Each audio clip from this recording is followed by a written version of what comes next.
कुछ नहीं बदला। फिर एक दिन मैंने मोर्चा निकाला। नहीं चलेगी, नहीं चलेगी, ट्रेन यहाँ में रुकनी चाहिए।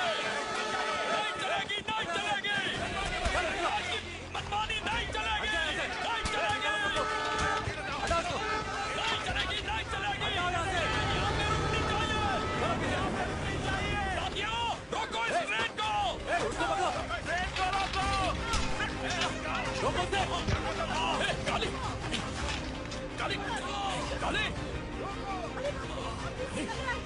उठाओ, उठाओ, बहुत दर्द हो रहा है मालूम, नहीं खुल रही। अरे क्या हुआ, इतना खून क्यों निकल रहा है?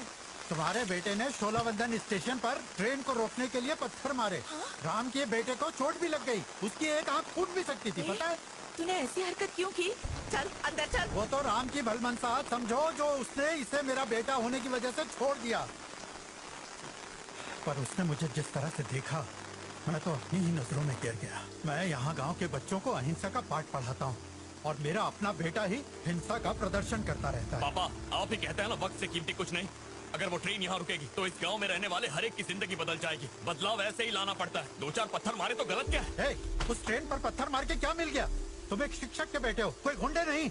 आया बड़ा, अगर तुम चाहते हो कि इस गांव में ट्रेन रुके तो सरकारी अफसर को खत लिखो। कभी लिखा? कोई काम ढंग से करते हो? आपने जिंदगी निकाल दी खत लिखने में, क्या फायदा हुआ? खत लिखने की वजह से ही आज गांव में बिजली है। मुंह बंद कर और अंदर आ। खत की बात नहीं कर रहा माँ। मुझे पता है ये किस बारे में बात कर रहा है, बोलने दो उसे। चाहिए ना, इसने सुबह से कुछ भी नहीं खाया है, भूखे पेट बकवास करता है, पता है ना? एक खड़ा क्या है? प्राची, अगर इसमें हिम्मत है अपने बाप के सामने वो बात कहने की तो कहने दो इसे। कल सुबह होते ही मैं इसे पुलिस के हवाले कर दूंगा। आप अपने बेटे को पुलिस के हवाले करेंगे? जब माँ पेट से थी और डॉक्टर की जरूरत थी तब क्या किया? आप सिर्फ खत लिखते रहे कि गांव में मेडिकल कैंप होना चाहिए, जल्दी मदद भेजिए। आप क्या मुझे पुलिस के हवाले करेंगे? जेल आपको होनी चाहिए मेरी छोटी बहन की हत्या के इल्जाम में। मुझे छोड़ने दो माँ। काली को दूसरे गांव ले गए क्योंकि हॉस्पिटल वहाँ था। आराम से कुर्सी पर बैठकर जिंदगी भर खत लिखने से रात्रि भर फर्क नहीं पड़ा इस गांव में। आप नाकामयाब इंसान हो पापा, और जिंदगी भर वही। अगर हिंसा गलत है तो आपने मुझ पर हाथ कैसे उठाया? क्या बोल रहा है?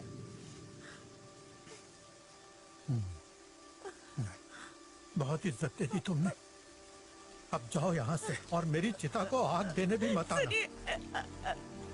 क्या किया बेटा तुझे, क्या किया बेटा? अरे सुनिए, ये जा रहा है, आइए ना, इसे रोकिए। और फिर मैंने एनडीए ज्वाइन किया और उसके बाद एयरफोर्स। तो बहुत पहुंची हुई चीज है। एयरफोर्स में किसी के साथ पंगे वंगे तो नहीं लिए?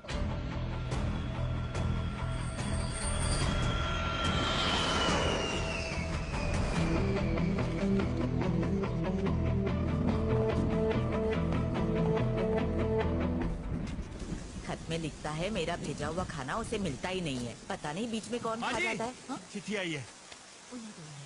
जरूर पोस्ट ऑफिस वाले खा जाते होंगे। अगर इस बार उसे ये डब्बा नहीं मिला ना तो कसम से कहती हूँ लड़ाई करूंगी जाकर, वरना अगली बार मैं खुद ही डब्बे में बैठकर जाऊंगी। फिर देखती हूँ।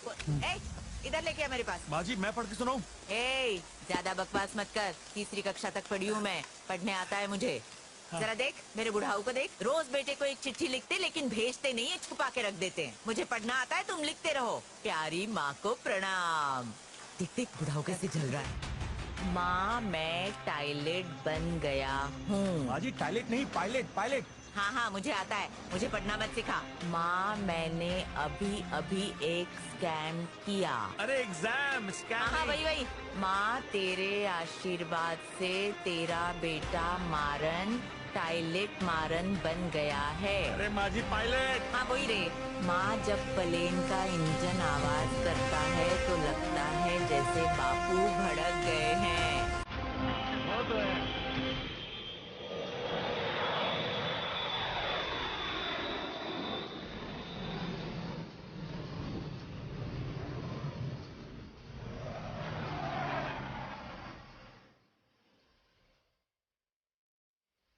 माँ यहाँ एक नायडू नाम का टायलेट ऑफिसर है। हाँ? वो भी बापू की तरह मुझे टार्चर करता रहता है। हाँ। मुझे तो लगता है नायडू में बापू का भूत आ जाता है। कौन है रे टायलेट नायडू का बच्चा? उसकी खोपड़ी को कचौड़ी बना के गरम गरम तेल में तल दूंगी। अरे यार, तेरी माँ ने तो